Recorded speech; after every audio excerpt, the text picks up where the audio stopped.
주님 앞에 간구했었던 한 가지 그것을 구하리니 내일 새주 전에 거하게 하소서. 우리 한 번 더요. 주님 앞에 간구했었던 한 가지 그것을 구하리니 내일 새주 전에 거하게 하소서. 주의 아름다움을 바라보면서 내가 주님 전에서 주 찬양하리라. 주의 아름다움을 바라보면서 내가 주님 전에서 주 찬양하리라.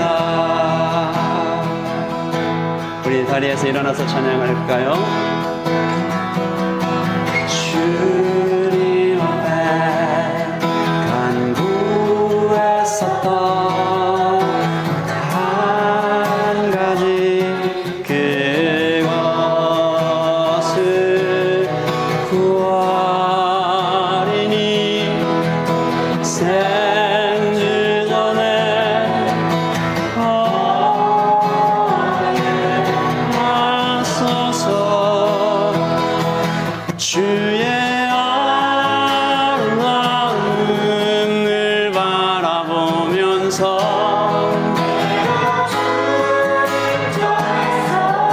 주 찬양하리라. 주의 아름다움을 바라보면서 내가 주님 전에서 주 찬양하리. 주의 아름다움 주가 주님 전에서 그 찬양하리라. 주의 아름다움을 바라보면서 내가 주님 전에서 주 찬양하리라. 아멘. 우리 이 찬양을 드리는데 갑자기 그런 생각이 좀 듭니다. 우리가 이렇게 기도하면서 예배하는 주의 아름다움 늘 바라보면서 내가 주님 전에서 주 찬양하니라는 고백은 주님을 만나는 것이 가장 좋다라는 고백이기도 하지만 주님 밖에 없습니다라는 유일한 고백이기도 한 것 같아요. 그러면서 또 제 마음에 이런 생각이 들더라고요. 예수님은 나에게 나 하나밖에 없는 것처럼 다가오셨는데 나는 참 이것저것 생각이 많구나. 우리 지금 우리 앞에 또 우리 인생에 하나님 한 분만 계신 것처럼 우리 한 번만 더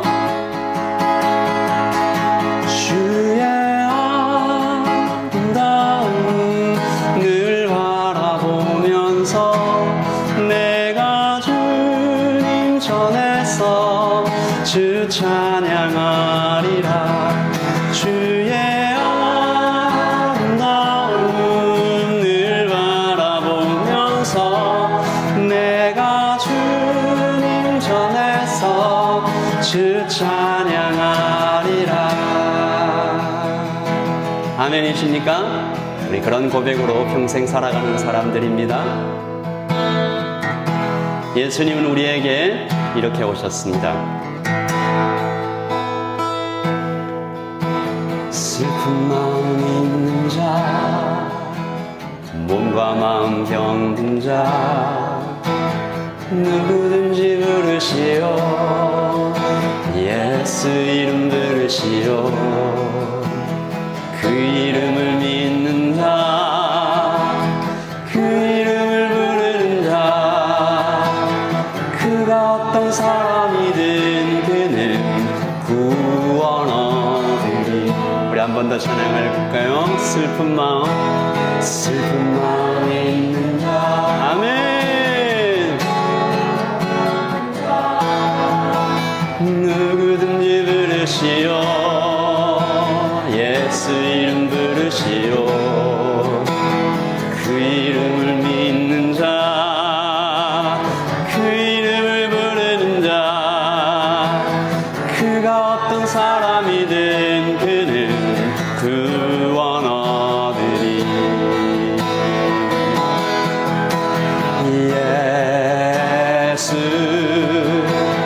예수 능력의 그 이름 예수 나 외쳐 부르네. 예수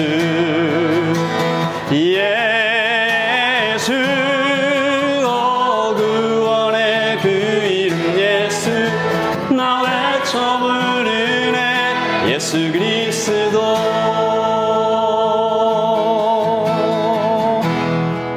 은과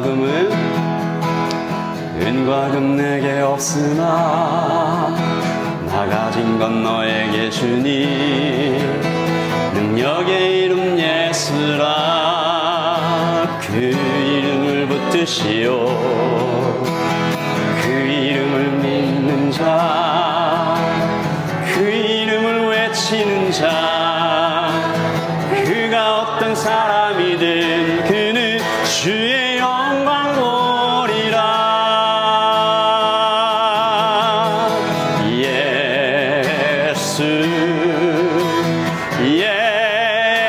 예수 능력의 그 이름 예수 나 외쳐 부르네.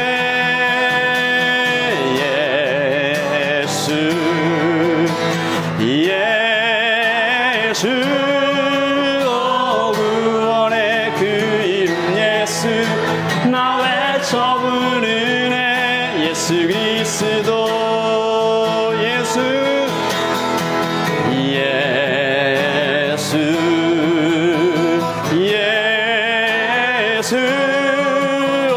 능력의 그 이름 예수 나 외쳐 부르네. 예수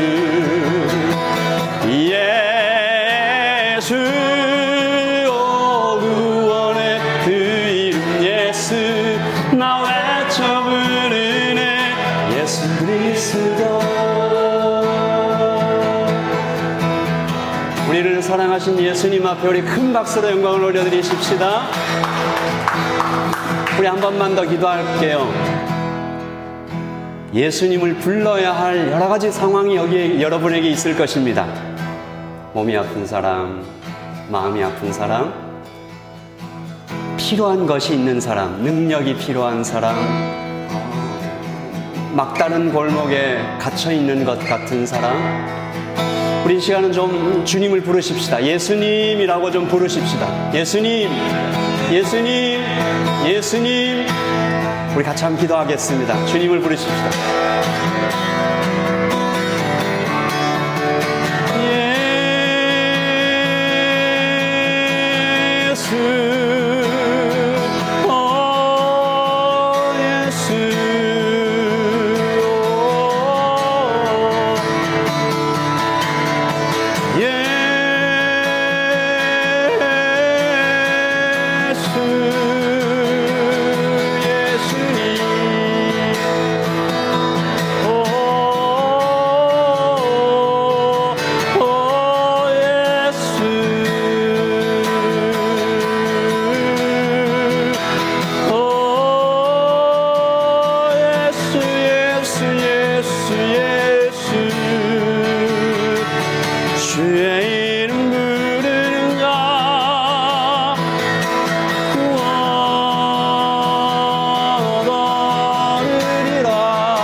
나도 너희 안에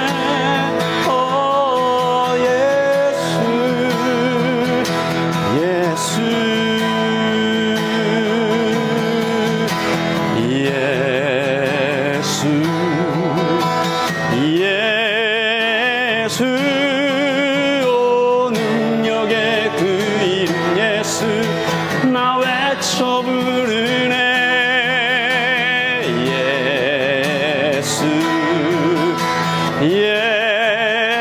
예수 오 구원의 그 이름 예수 나 외쳐 부르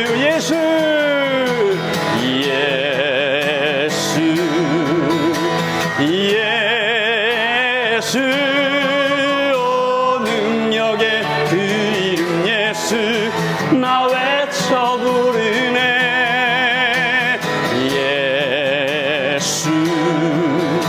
예수 오 구원의 그 이름 예수 나 외쳐 부르네 예수 그리스도 아멘.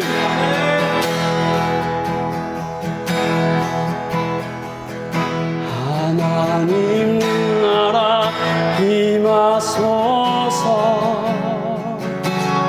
영광과 존귀 능력과 위엄 놀라운 사랑의 기적의 하나님 지금 이곳에 오소서 하나님 나라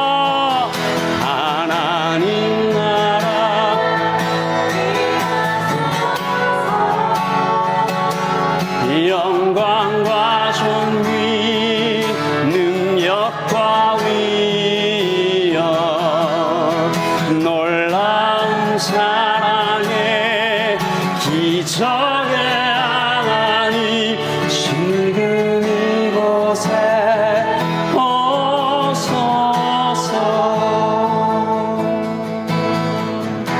주의 나라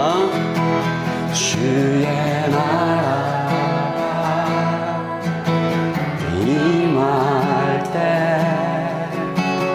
하나님 임재하실 때 예배가 회복되며 기적은 일어나네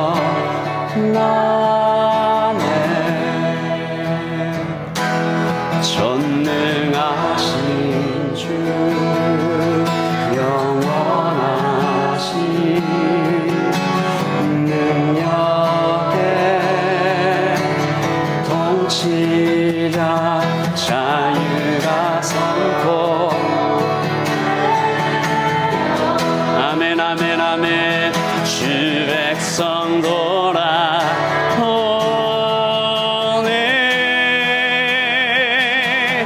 하나님 나라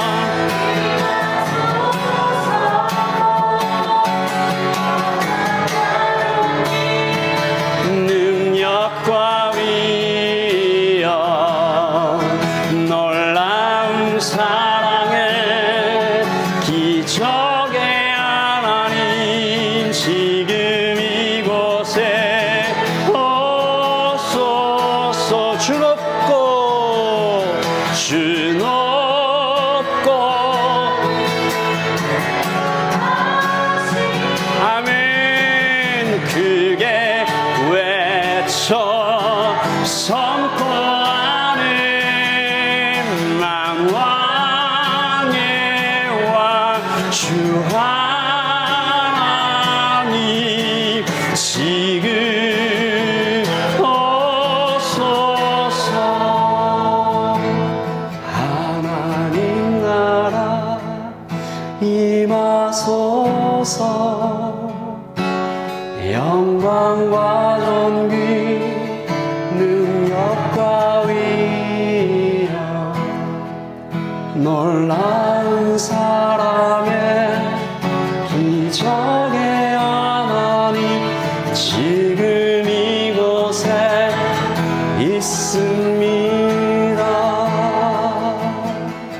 자리에 앉으실까요? 하나님 나라 임하소서. 영광과 존귀 능력과 위엄 놀라운 사랑에 기적의 하나님 지금 이곳에 있습니다. 지금 이곳에 있습니다. 지금 이곳에 있습니다. 열왕기상 3장 23절부터 28절까지 저와 여러분이 한 절씩 교독하겠습니다. 왕이 이르되 이 여자는 말하기를 산 것은 내 아들이요 죽은 것은 너의 아들이라 하고 저 여자는 말하기를 아니라 죽은 것이 너의 아들이요 산 것이 내 아들이라 하는도다 하고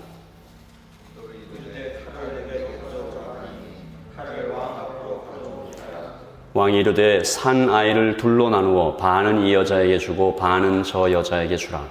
그 산 아들의 대본이 된 여자가 그 아들을 위하여 마음이 불붙는 것 같아서 왕께하여 청하건대 내 주여 산 아이를 그에게 주시고 아무쪼록 죽이지 마옵소서 하되 다른 여자는 말하기를 내 것도 내게 말고 내 것도 내게 말고 나누게 하라 하는지라.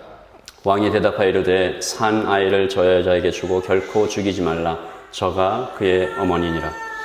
온 이스라엘이 왕이 심리하여 판결함을 듣고 왕을 두려워하였으니 이는 하나님의 지혜가 그의 속에 있어 판결함을 봄이더라. 아멘. 하나님의 말씀입니다. 23절부터 읽었지만 그 앞에도 이야기가 이렇게 이어지고 있으니까 앞절 말씀부터 이렇게 읽으시면서 하나님의 마음을 구하십시다. 한 번 더 읽겠습니다. 예배하러 나오신 모든 분들에게 하나님의 지혜와 하나님의 총명과 하나님의 부귀와 하나님의 영광이 모두에게 임하기를 예수님의 이름으로 축복합니다. 아멘. 지난주에도 이 질문을 드렸던 것 같은데 하나님이 만약에 나에게 나타나셔서 Ask whatever you want.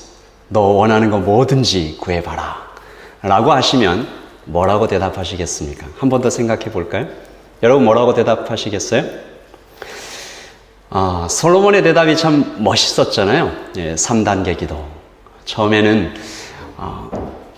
하나님 앞에 감사를 먼저 드리고 그 다음에는 겸손하게 나는 종입니다 이렇게 얘기하고 그리고는 나의 유익이 아니라 이렇게 공공의 유익을 위하여 기도를 드렸죠.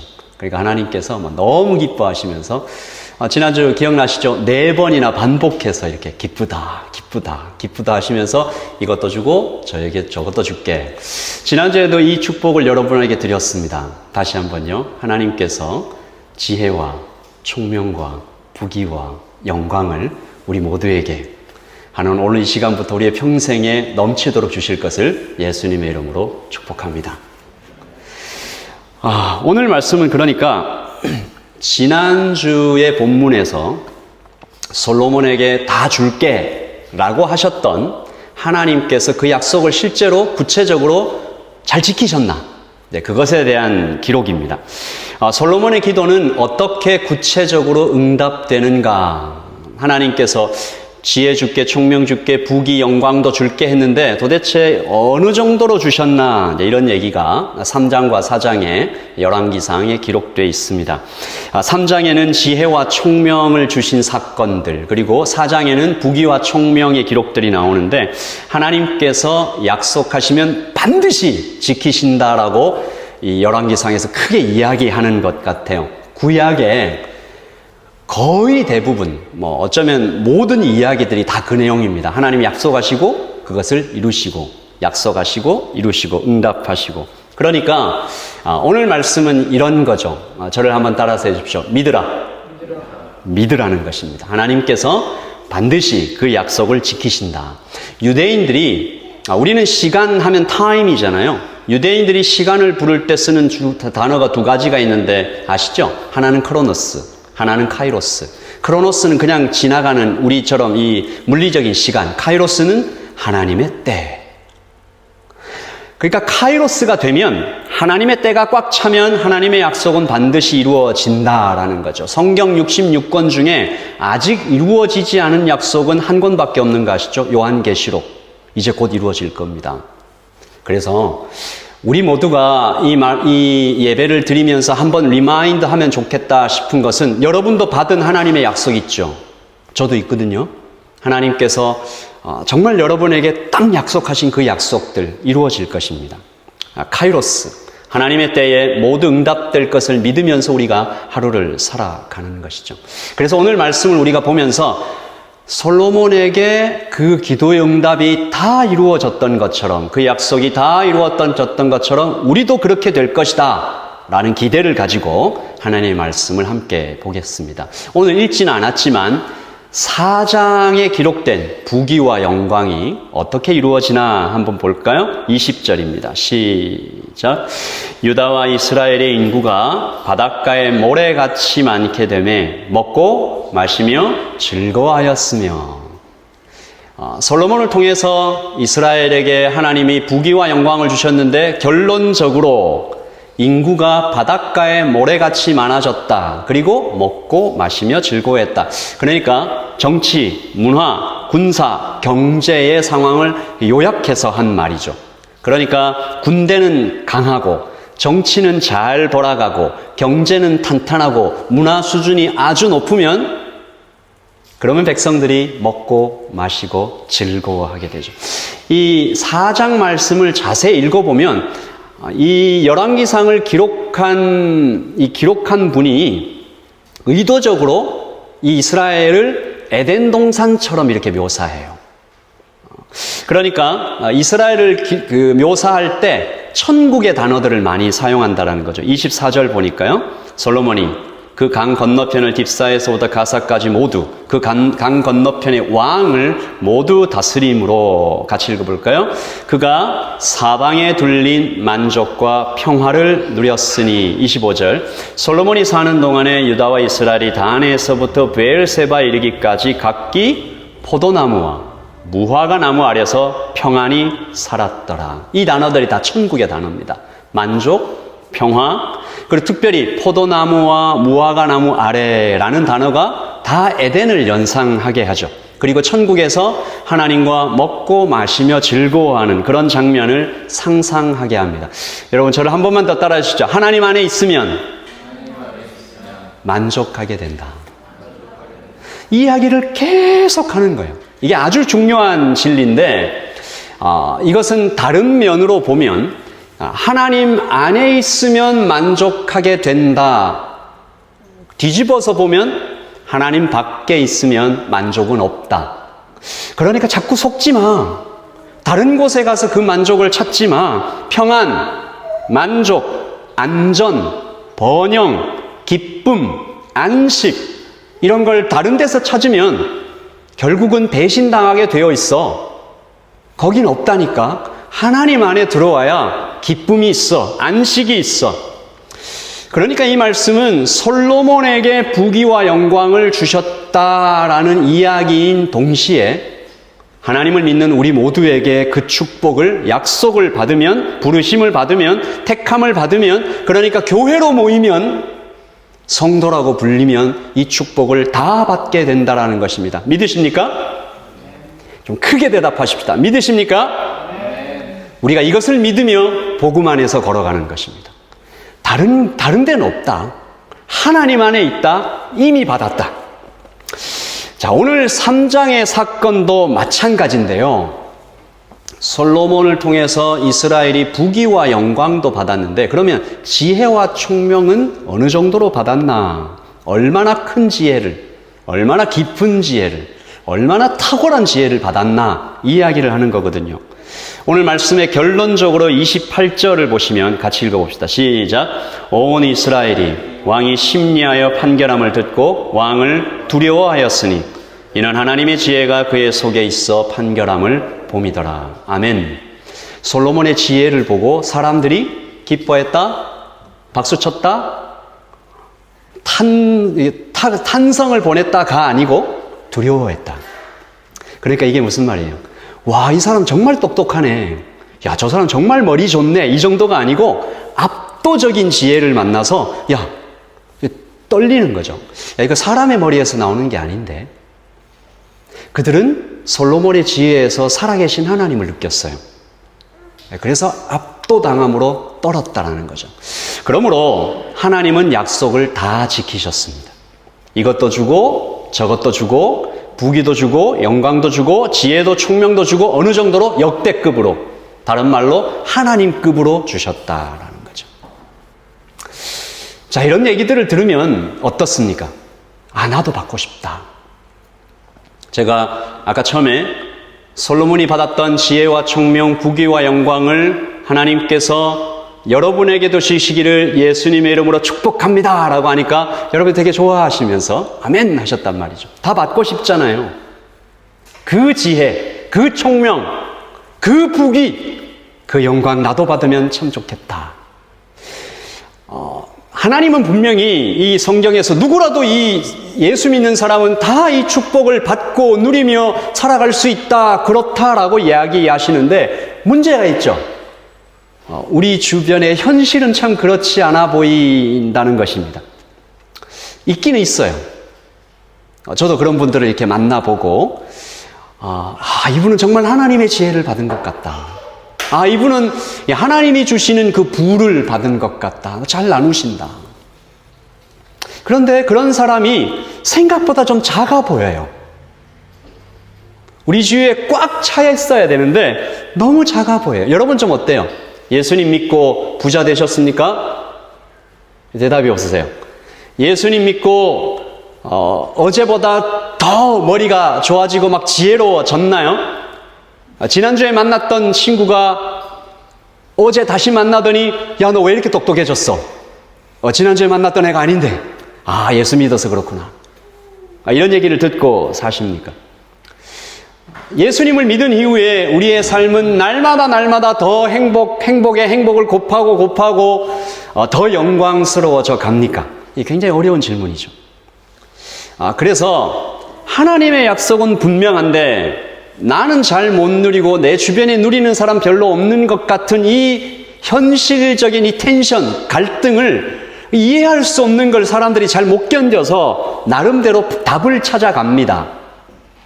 많은 성도들이 축복이, 하나님의 축복이, 솔로몬에 주셨던 것 같은 하나님의 축복이 현실에서 잘 이루어지지 않는 것에 대해서 두 가지 정도 이 대표적인 답을 찾는 것 같아요. 첫 번째, 흑인 연가 스타일. 이게 뭐냐 하면 이런 노래 아세요? 죄 많은 이 세상은 내 집 아니네. 이게 무슨 말이에요?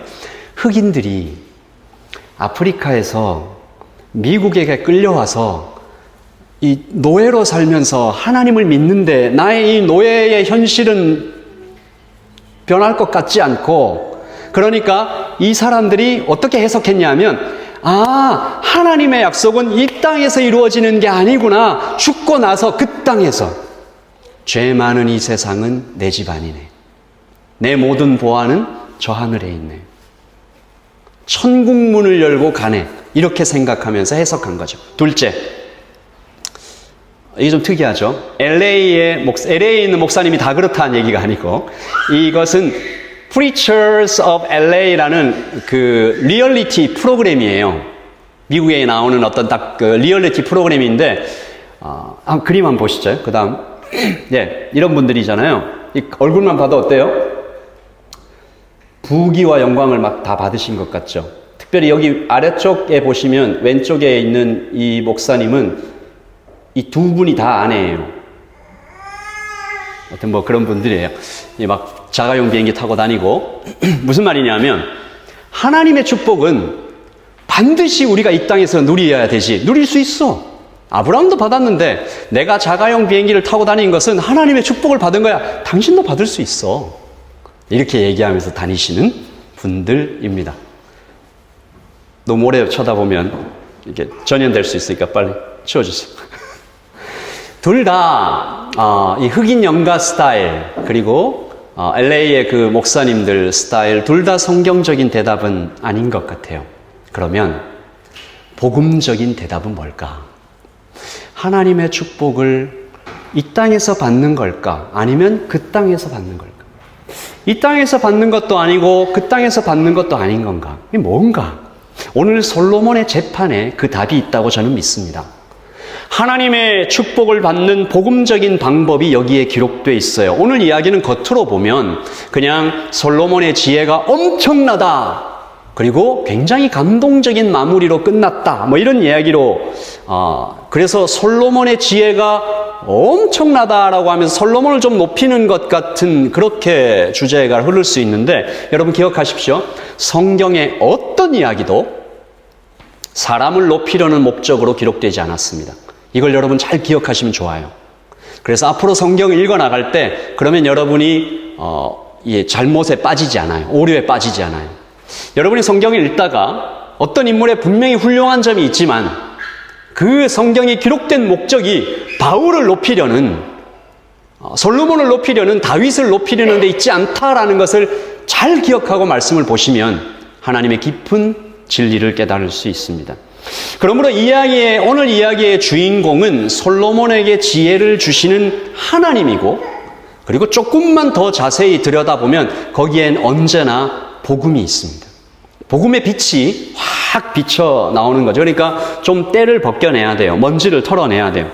이 말씀을 제대로 이해하려면 오늘 말씀에 나온 등장인물들을 다시 좀 해석해야 되거든요. 모두 5명입니다. 왕, 그 다음에 산자의 어머니, 산아들의 어머니, 죽은 아들의 어머니, 그리고 2아들, 산아들, 죽은 아들, 그렇게 5명이 나오죠. 이 모두 상징적인 의미를 담고 있는데 여러분 금방 이제 이해가 되실 거예요. 왕은 누굴까요? 왕은 칼을 들고 있습니다. 통치자죠. 그리고 신적인 지혜를 갖고 있습니다.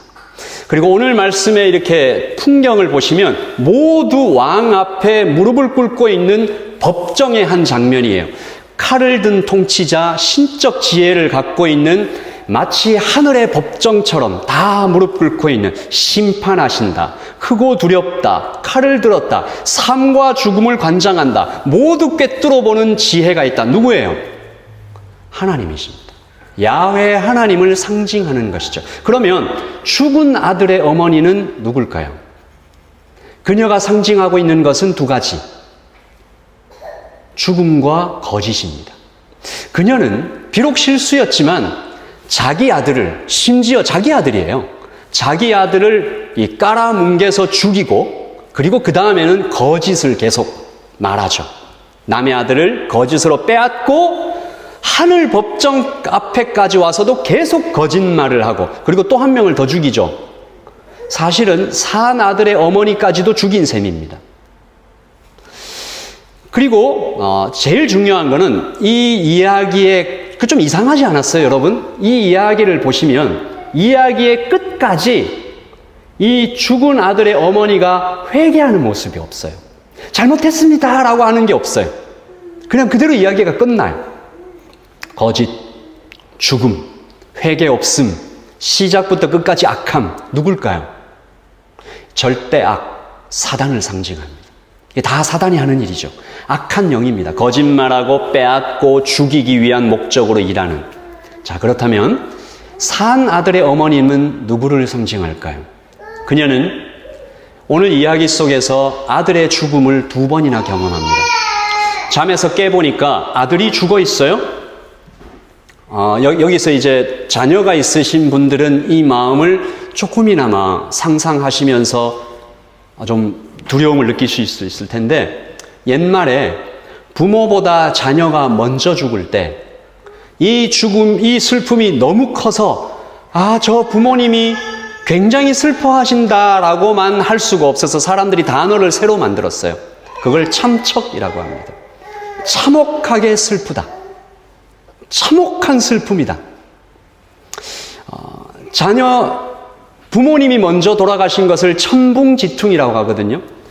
하늘이 무너지는 것 같다라는 건데, 참척은 그보다 더 나가는 겁니다. 그러니까 이 여인이 산 아들의 어머니가 아침에 깼는데 자기 옆에 자기 아들이 죽어 있어요.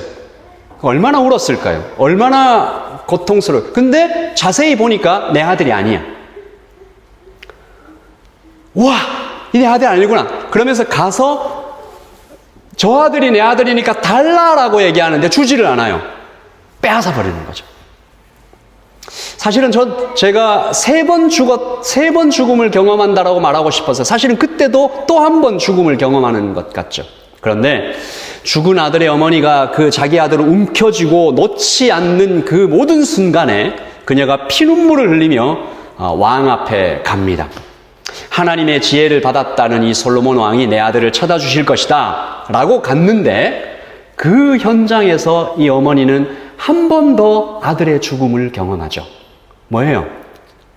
제 생각에는 첫 번째 잠에서 깼을 때 발견했던 그 죽음보다 죽은 아들의 어머니가 자기 아들을 빼앗아가서 안 주고 있는 그 고통보다 이 세 번째 이 죽음이 더 아팠을 것 같아요. 뭐예요? 칼 앞에 자기 아들이 있어요. 그리고 왕은 지금 칼로 자기 아들을 반을 자르겠대요.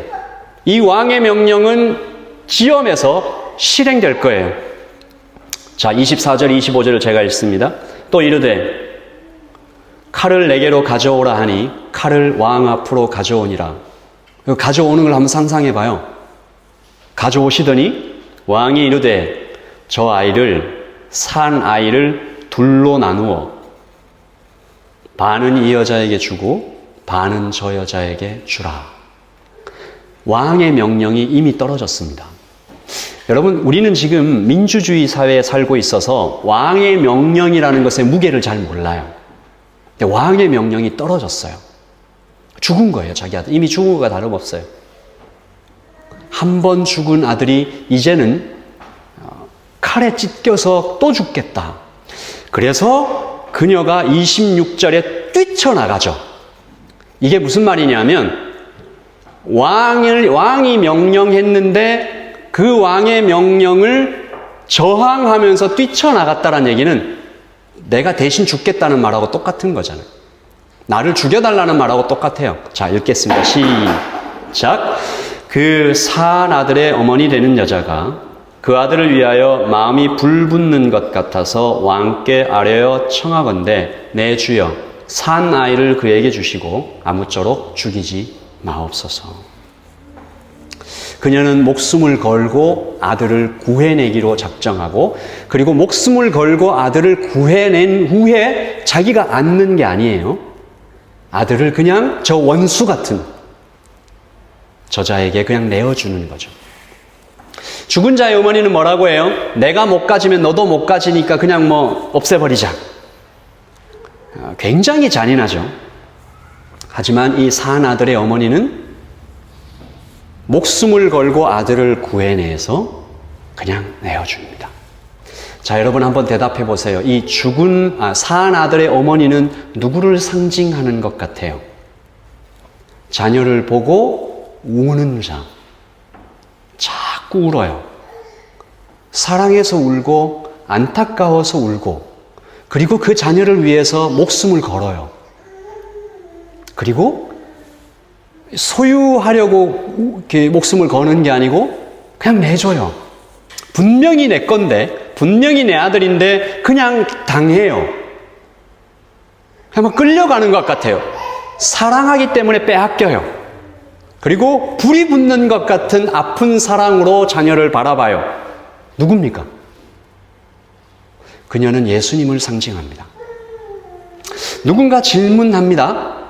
여러분, 이 이야기를 우리 안 읽었는데 앞절부터 쭉 좀 자세하게 읽으신 분은 이 질문을 할 수가 있어요. 3장 16절 보니까요. 한번 읽어볼까요? 시작. 그때에 창기 두 여자가 왕에게 와서 그 앞에 서며. 두 어머니의 직업이 뭐예요? 창녀예요. 매춘부예요. 목사님, 어떻게 죽은 아들의 어머니는 그렇다 치더라도 산 아들의 어머니도 창녀인데 어떻게 예수님을 창녀에 비교하냐고. 너무 이거 신성모독 아니냐고.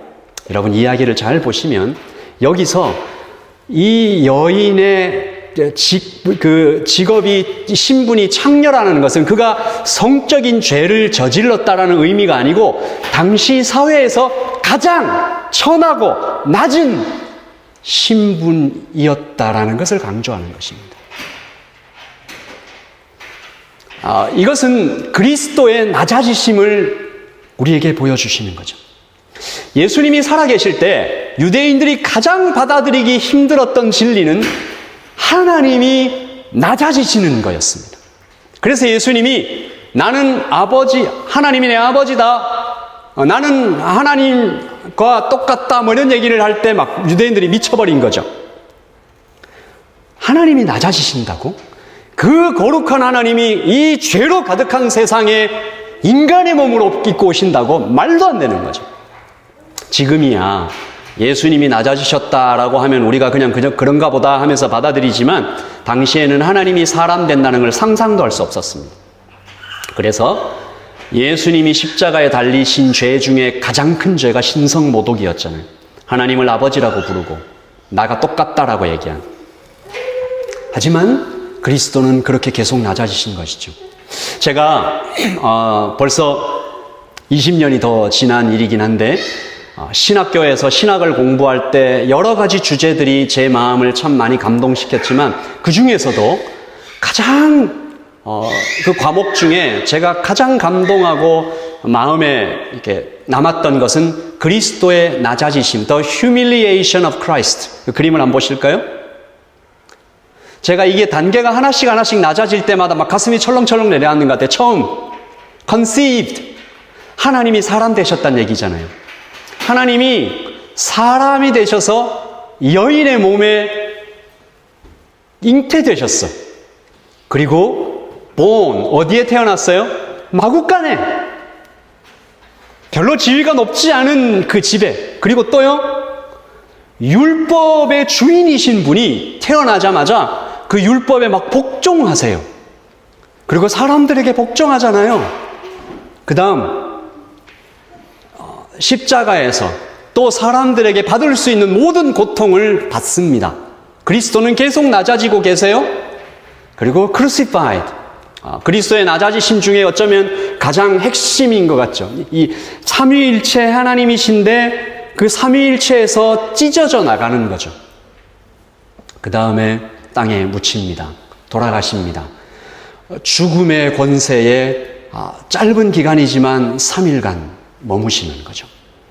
계속 낮아지십니다. 하나님의 진노를 받으시죠. 거룩하신 하나님의 존재였는데 죄로 다 덮이죠. 영원하신 분인데 죽음을 경험하는 거죠. 그러니까 요약하면 비천하게 태어나서 고난받으며 사시다가 비참하게 죽으셨다. 예수님은 낮아지시고 낮아지신 분입니다. 사나들의 어머니의 직업이 창녀라는 사실은 그리스도의 낮아지심을 보여주는 거죠. 그런데 신부는 창녀인데 행동은 어때요? 너무 고귀해요. 분명히 죽은 자의 어머니와 똑같은 비천한 창녀라는 신분인데 그 행동과 말이 너무 고귀해요. 희생해요. 양보해요.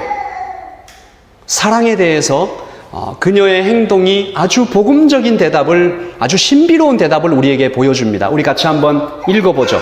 그녀가 오늘 행동으로 보여준 사랑은 이것입니다. 시작. 소유가 아니라 존재입니다. 자기를 부인하는 것입니다. 아픔을 삼키며 내어주는 것입니다. 그것이 사랑입니다. 왕이 받은 지혜가 신적이었던 것처럼 그녀의 사랑도 신적이죠. divine, 신비롭죠. 그리고 대속적인 사랑이에요. 여러분 이 말 아세요? 대속적인 사랑. 대신 죽는다. 대신 내어준다. atonement, ransom. 그러니까 내가 죽어서 너를 살려준다라는 그림이죠. 그러니까 다시 봐도 예수님입니다. 오해를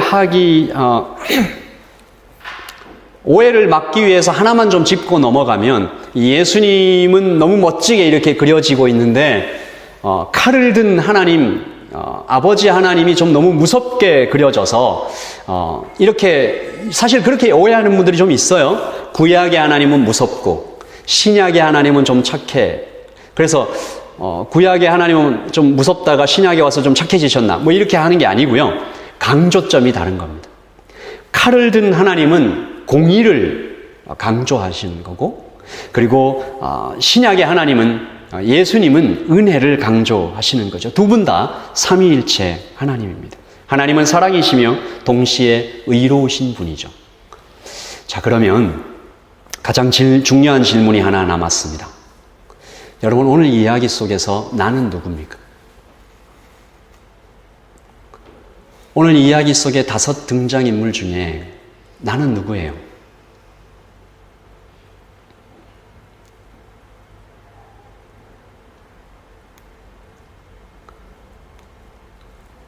오늘 여기 와서 예배하면서 하나님께 완전한 경배와 찬양을 드리며 예수님 너무 좋아요. 예수님을 내 마음에 모시고 복음의 길을 기록하고 있는 여러분들은 오늘 이야기 속에서 산 아들입니다.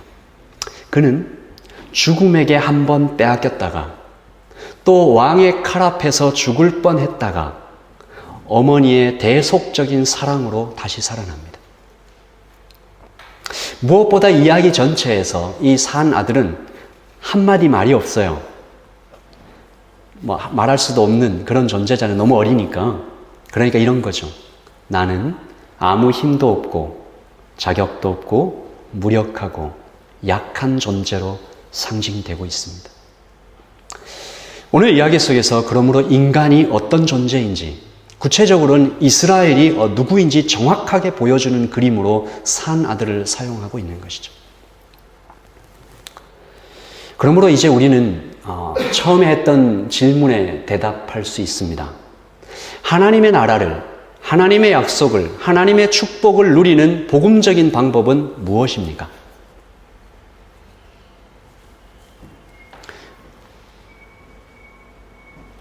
잘 들어보세요. 힘이 없고 무력하고 자격이 없고 여기에서 죽을 뻔했다가 저기에서 죽을 뻔했다가 내가 살아날 방법은 하나밖에 없는 어머니의 대속적인 사랑이 아니면 살아날 수도 없는 이 이야기 전체에서 나를 위해서 목숨을 던져주는, 그러므로 그분을 만나야 되는 거죠.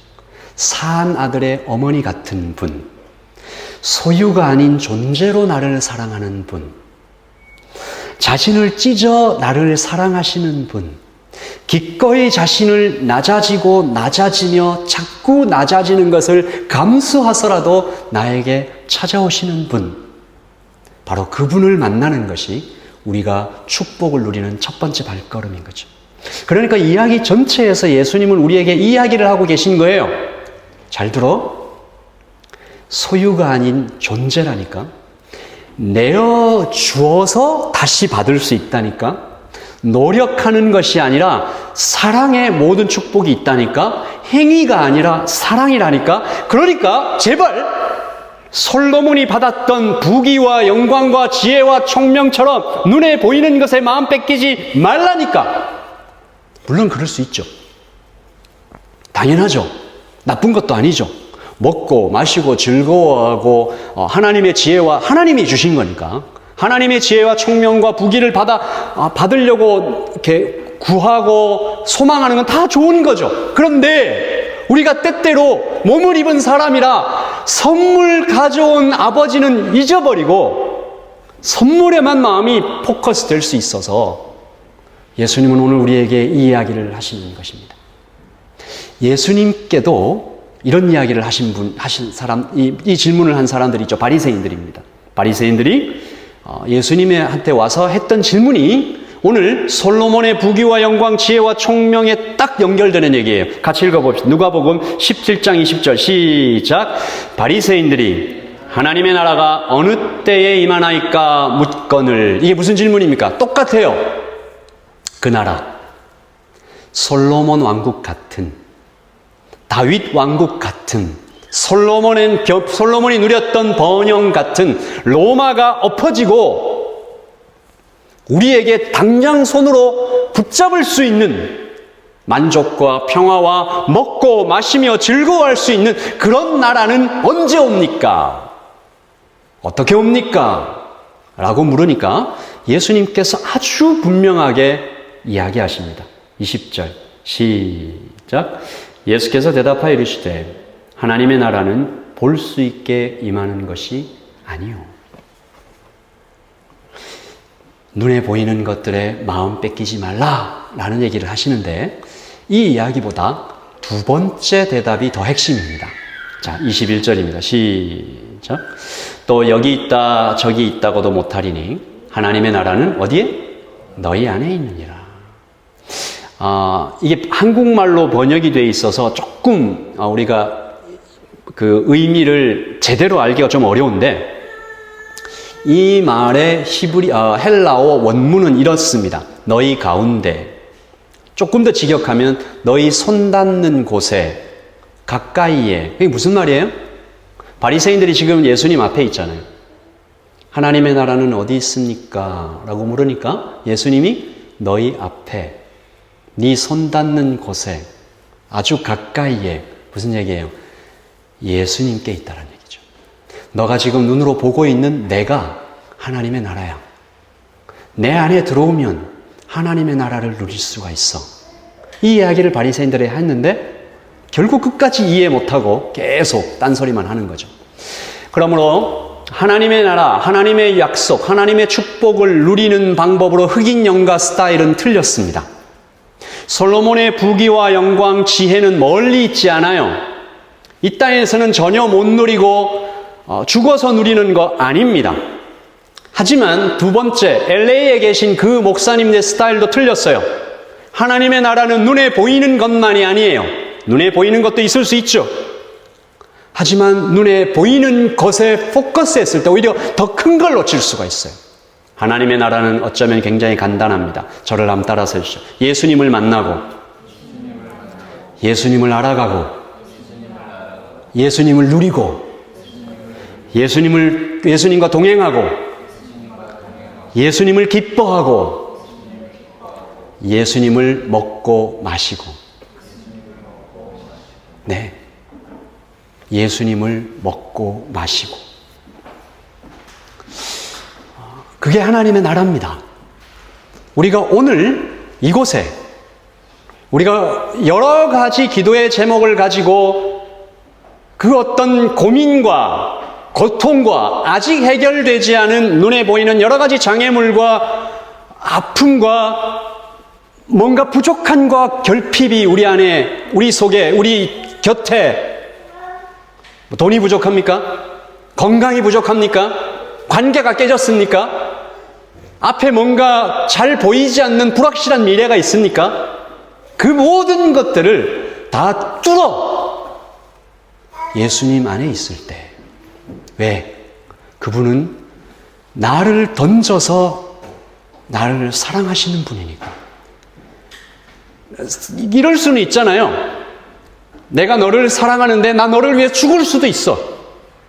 그래서 정말로 막 그렇게 실천하는 사람도 있잖아요. 근데 목적이 뭐예요? 너를 취하려고. 예수님은 그렇지 않다니까. 예수님은 온전히 너의 존재가 하나님께 드려지기 위하여 소유가 아닌 존재로서 우리에게 다가오시는 분인 것입니다. 지난주에 솔로몬의 기도 응답에 피가 묻어 있다, 이런 얘기 같이 나눴었는데요. 솔로몬의 기도 응답에 피가 묻어 있습니다. 왜? 솔로몬의 기도에 응답된 이유는 예수님이 십자가에서 피를 흘렸기 때문에. 오늘도 마찬가지입니다. 우리에게 하나님께서 허락하시는 부귀와 영광, 지혜와 총명에 피가 묻어 있습니다. 예수님이 그것을 위해서 피를 흘리셨기 때문이죠. 지난주에 예배 마치고 청년들이 설교 나눔을 이렇게 하던 중에 그 질문을 했다고 그래요. 지금 하나님께서 나타나셔서 ask me whatever you want 라고 물으면 당신들은 뭐라고 대답하겠냐 라고 했는데 그 대답 중에 제 마음에 좀 남았던 대답이 하나 있었습니다. 한 청년이 이렇게 대답했어요. 하나님이 오셔서 나에게 질문을 해주시면 그걸로 충분할 것 같아요. 그러니까 부귀와 영광, 지혜와 총명이 이미 우리에게 도착했다는 것을 빨리 눈치채야 돼요. 그리고 그 축복에 하나님의 존재와 그분의 피가 묻어 있다는 사실입니다. 박총 목사라는 분이 있는데 그분이 이런 책을 썼어요. 날마다 죽는 예수. 우리가 어머니 뱃속에서 잉태되자마자 가족과 이웃의 축복을 받게 하려고 당신은 마리아의 모태로부터 사생아 취급을 당하며 비난을 받았습니다. 우리가 깨끗하고 위생적인 곳에서 안전하고 편안한 출산을 맞게 하시려고 당신은 습기차고 말똥이 굴러다니는 동굴 속 마구간에서 태어났습니다. 제가 애를 넷이나 낳고 손수 탯줄을 끊어보니 당신의 탯줄은 대체 무엇으로 끊었을까? 그것이 늘 마음이 아픕니다. 당신이 겟세마네에서 괴로워 죽도록 심한 마음고생을 겪었기에 우리가 사는 여러 날 동안 이내 마음이 즐겁고 행복합니다. 당신이 사흘 동안 캄캄한 무덤 속에 머물렀기에 우리가 보무도 당당하게 빛 가운데서 걸어갑니다. 우리 같이 읽을까요? 당신이 나무에 들려 저주를 받았기 때문에 우리가 아버지 손에 달려 온갖 복에 겨워 살아갑니다. 그렇습니다. 당신이 죽으셨기에 우리가 살아갑니다. 날마다 죽으셨기에 매 순간 살아갑니다. 하나님의 축복을 누리는 비결은 그렇게 나를 사랑하시는 예수님 안에 머물러 있는 것입니다. 그리고 이미 하나님께서 모든 것을 예수님과 함께 우리에게 주셨다라는 것을 믿는 것입니다. 눈에 보이는 것에 마음 뺏기지 않는 것입니다. 필요하면 주십니다. 구하면 주십니다. 구하지 않아도 주십니다. 하나님은 우리의 필요를 다 알고 계시기 때문입니다. 나를 위해 죽으신 주님이 무엇을 아끼실까 생각해 보면 답이 나옵니다. 날마다 나를 위해 죽으시는 그 사랑을 믿는다면 내가 또 얼마나 만족하며 주님께 나아갈 수 있을까? 그러므로 하나님의 축복을 받는 복음적인 방법은 예수님 안에 머물러 있는 것입니다. 그리고 예수님을 제대로 믿는 것입니다. 여러분, 예수님 잘 믿읍시다. 아멘? 우리 평생 다른 거 쳐다보지 말고 예수님을 잘 믿읍시다. 여러분 모두 예수님을 잘 믿으시기를 바라고 우리 같이 한번 기도하겠습니다.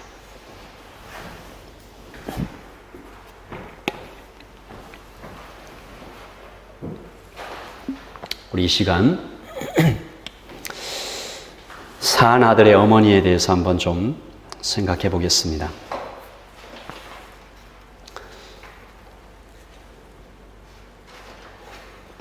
목숨을 걸고 아들을 살리고 살린 그 아들을 내어줌으로 다시 받는 그리스도의 낮아지심에 대하여, 그리고 예수님의 말씀처럼 하나님의 나라는 여기 있는 것이 아니다, 저기 있는 것이 아니다, 화려한 옷을 입은 사람들에게서 찾는 것이 아니다. 하나님의 나라는 여기 있다, 내 앞에 있다, 가까이에 있다, 네 안에 있다. 하나님께서 우리에게 주실 수 있는 지혜와 총명과 부귀와 영광을 이미 우리에게 주셨습니다. 오늘 우리가 믿고 주님 앞에 나아가며 하나님, 지금 우리가 해야 할 가장 중요하고 가장 시급한 일은 예수님을 믿는 것입니다. 우리 시간 기도할 때 예수님 잘 믿기 원합니다. 예수님 만나기 원합니다. 예수님 부르기 원합니다. 예수님 먹고 마시기 원합니다. 우리 같이 한번 기도할까요? 하나님, 바로 좀 전까지만 해도 내가 이 일 때문에 걱정이 참 많았는데, 무서웠는데,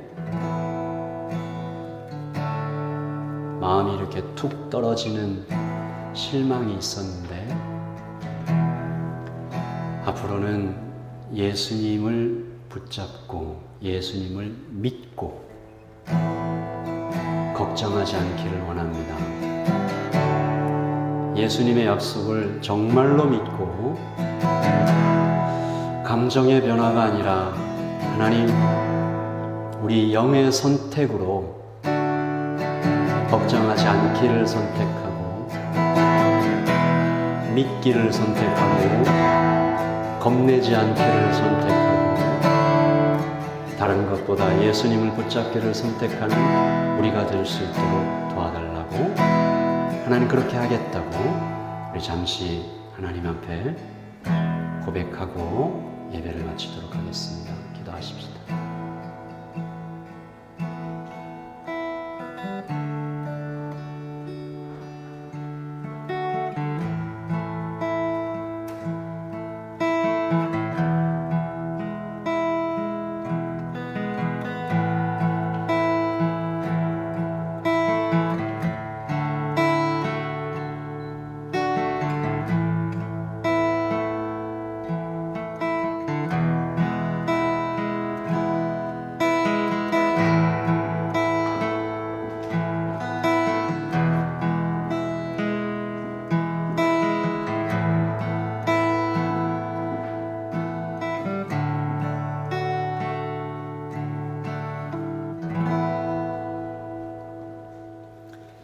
여호와는 나의 목자시니 내게 부족함이 없으리로다.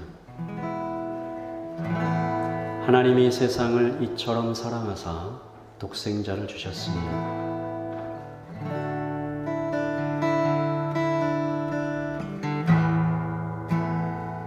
문을 두드리라.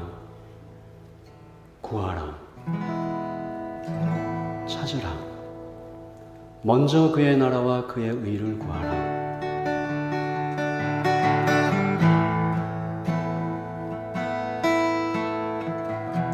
아버지 하나님,